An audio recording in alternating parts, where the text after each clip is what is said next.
Hello, my name is Marissa Allen. Welcome back to my kitchen.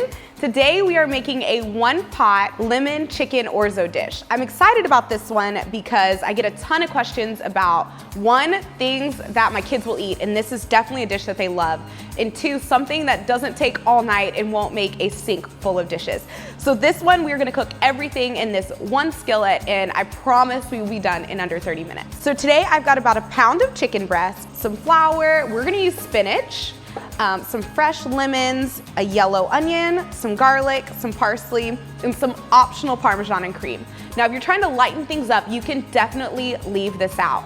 Now, the most important component of this whole dish is our orzo. And what's cool about it is we are going to cook it as if it is a risotto. So we're not going to boil it and pour off the water.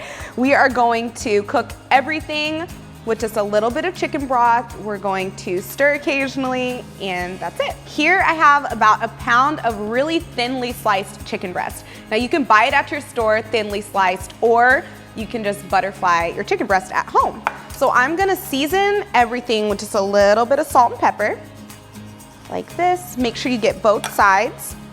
Now, if you don't like chicken breast or that's not what you have on hand, you could always use chicken thighs. It doesn't really matter. So now that both sides have been seasoned with salt and pepper, I'm gonna dredge everything in light dusting of flour. And I have a hot skillet, which I'm gonna add a little bit of olive oil and ghee to. Now, I like to use both because I like the buttery flavor that ghee gives you, but you could always omit it or just use a little bit more olive oil. Now, you don't wanna overcrowd your pan. So I think I'm only gonna be able to fit about one more chicken breast in there. So you do want to pretty much cook the chicken all the way through. We are going to add it back at the end, but not really to finish cooking it, more likely just to get the sauce. So while those cook, I'm going to get a plate ready because we are going to remove those from the pan as soon as they're done, and then we are going to saute some onions and toast up our orzo. So I love to cook dishes that you can change up. I hear a lot that you make the same things every single week or you're really tired of chicken. So this is a fun way to change it up with some summer flavors with all the lemon. Now, if you are on a diet, let's say Whole30, you could skip the flour dusting step, you could grill the chicken, or you could use arrowroot. So it's gonna act the same and it's gonna get you a nice crust on the chicken without the flour. Okay, so I think a couple of these are ready to flip over. Should be about 3 minutes per side. Mine are really thin. If yours aren't quite as thin, let them cook a little bit longer. So I'm going ahead and I'm gonna flip them over. They're just starting to get brown.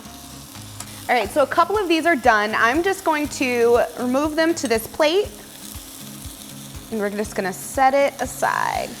We are going to add just a little bit more oil and we are gonna try to scrape up the bits of chicken left. That's flavor. So we're gonna leave it in there.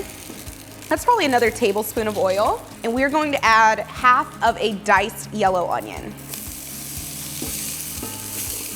And now it smells really good.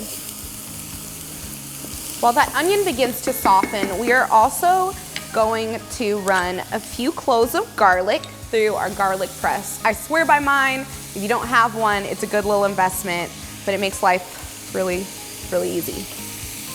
You just want to keep stirring to make sure that that garlic doesn't burn. So the next step is going to be to add in this orzo. It's just dried orzo. Looks like this. You could also use rice, but it's gonna double your cook time. So that's one of the reasons that I love using orzo, especially on a weeknight. We're gonna add it in here and it's just gonna toast up. We want it to get a little golden brown before we try to cook it with the chicken stock. So I'm just going to stir in. This is about 1 cup of orzo. This is perfect for my little family of 4. As you can see, it immediately absorbed the oil that was left in the pan. So you're gonna wanna make sure you stir because you don't want it to stick and burn. And you just want it to get a little brown. I wouldn't suggest adding any more oil. This is plenty. Just keep stirring. So our orzo is starting to get real nice and toasty. I've got some chicken stock here. So for every cup of orzo, I like to do about 2 cups of chicken stock. That's kind of a rough estimate. I actually have a little more than 2 cups right here because if it starts to thicken too much, you just add more. So now we are going to slowly drizzle in the chicken stock. Turn your heat down to about medium. stir it in. And after a while, this is gonna start to bubble up. That's what we're waiting on. It never looks like enough orzo, but I promise it's enough orzo. So now that the orzo is starting to cook, we're gonna season it a little bit more. We got some salt, we got some pepper. I like to use a low sodium chicken stock, but if you don't, make sure not to over salt your dish, because that's no fun. I also have a little oregano. We're gonna stir that in. Mine's starting to thicken up nicely. Now today I'll be adding spinach, but you could really add anything to this dish. You could do broccoli, you could do zucchini. You just wanna make sure that it's chopped up small enough that it's gonna cook relatively quickly, because you don't wanna overcook your orzo. So I'm gonna add a little bit more of this chicken stock and roughly 2 cups of just chopped spinach. Okay, maybe 3. There we go. All right, so that spinach is already starting to cook down. You just wanna make sure your orzo's not sticking. So just keep on stirring. I'm gonna add a pinch of salt. And the pasta is just about done, but not quite. Now we're gonna go ahead and add the juice of half a lemon. Squeeze it in there. Now the next step is definitely optional. I like to add just a splash of cream. You don't have to do this, but I'm gonna add maybe a tablespoon at the most worth of cream.